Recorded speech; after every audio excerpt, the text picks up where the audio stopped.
आज के इस वीडियो में हम लोग हाइट एंड डिस्टेंस से एक क्वेश्चन करने वाले हैं जो आपके बोर्ड एग्जाम के लिए बहुत ही इम्पॉर्टेंट है और इस साल आपके बोर्ड एग्जाम में यह क्वेश्चन 6 नंबर में पूछा जा सकता है।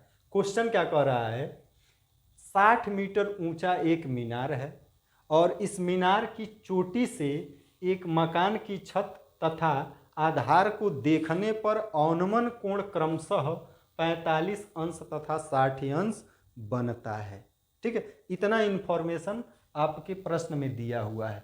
पूछा क्या है कि मकान की ऊंचाई क्या होगी और मीनार से मकान की दूरी कितना होगा। तो इसके सलूशन में हम लोग मान लेंगे मकान की ऊंचाई h मान लेंगे और दूरी मीनार से मकान की दूरी x मीटर मान लेंगे। ठीक है भाई, तो देखिए ये आपका मीनार हो गया, ये आपका मकान हो गया। यहाँ से देख रहे हैं तो ये अनुमान कोण यहाँ 45 अंश बन रहा है। यहाँ से क्षैतिज रेखा जब खींचेंगे तो ये कोण 45 है तो ये भी 45 होगा। और जब यहाँ से आधार को देख रहे हैं तो कोण बन रहा है 60 अंश। ठीक है, तो अगर ये कोण 60 अंश है तो यहाँ पर भी कोण कितना बनेगा भाई, 60 अंश का कोण बनेगा। ठीक है, अब देखिए सबसे पहले हम लोग मीनार से मकान की दूरी ज्ञात करेंगे। तो इस त्रिभुज में आ जाइए, त्रिभुज डी सी ए में, त्रिभुज डी सी ए में tan 60 अंश बराबर, देखिए इस त्रिभुज में कोण कितना है भाई, यहाँ पे 60 अंश। ठीक है, और tan थीटा बराबर फार्मूला होता है लंब बटा आधार। तो लंब क्या होगा, ये भुजा लंब होगा, इसका मान दिया है कितना 60 मीटर, तो ये हो जाएगा 60 बट्टे x। ठीक है, ये आधार हो गया, आधार का मान कितना है भाई, x है। ठीक है, tan 60 अंश का मान होता है करणी में 3 और ये हो जाएगा 60 बट्टे x।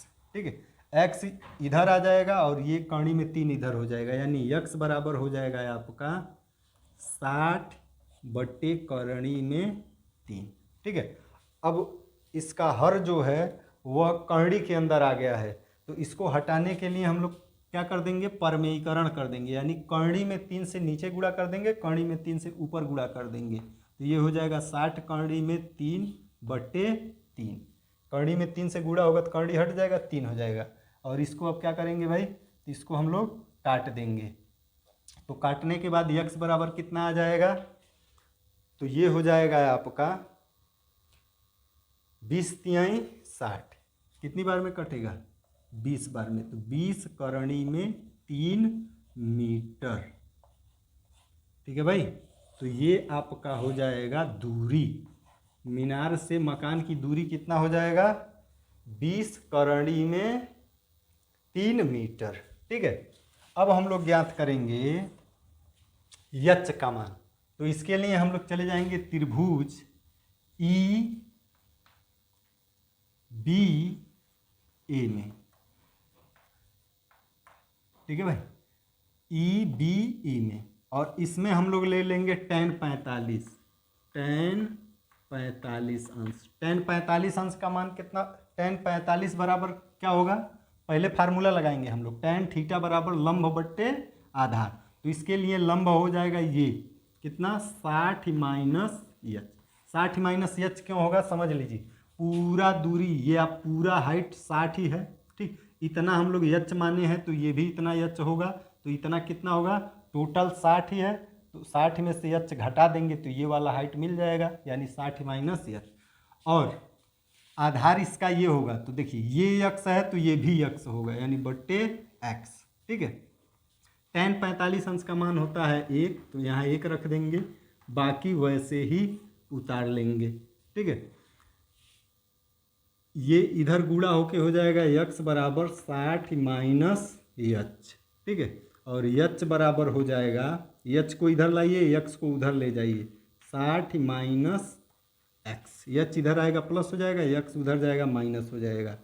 अब यहाँ पे हम लोग क्या करेंगे, x का मान रख देंगे, जो x का मान हम लोग निकाले हैं इसको रख देंगे 20 करणी में 3। ठीक है, अब यहाँ से क्या करेंगे भाई, 20 को हम लोग कॉमन कर सकते हैं, तो 20 कॉमन ले लेंगे तो यहाँ हो जाएगा 3 20 तिहाई 60, 3 बचेगा और यहाँ बचेगा माइनस करणी में 3। ठीक है, इसी चीज़ को हम लोग ऐसे भी लिख सकते हैं, ये आंसर छोड़ देंगे तब भी आपका बिल्कुल सही आंसर होगा। अगर आप करणी में 3 यानी 20 करणी में 3 भी कॉमन लिए होते, ठीक है, 20 करणी में 3 कॉमन ले लेते तो यहाँ पर बचता करणी में 3 और यहाँ पे बचता 1। ठीक है, ये भी आंसर आपका बिल्कुल क्या होगा, सही होगा। अगर आप चाहें तो करणी में 3 का मान रख कर भी आंसर दे सकते हैं। ठीक है, तो उम्मीद करते हैं कि ये क्वेश्चन आपको बहुत ही शानदार से समझ में आया होगा। देखिए 6 नंबर का क्वेश्चन है और अगर क्वेश्चन इस टाइप का क्वेश्चन आपको समझ में आ रहा है तो 6 मिनट भी नहीं लगेगा इसका सलूशन करने में। तो आज के लिए बस इतना ही। अगर वीडियो पसंद आई हो तो वीडियो को लाइक कर देंगे, शेयर कर देंगे और चैनल पर नए होंगे तो चैनल को सब्सक्राइब कर लेंगे। धन्यवाद।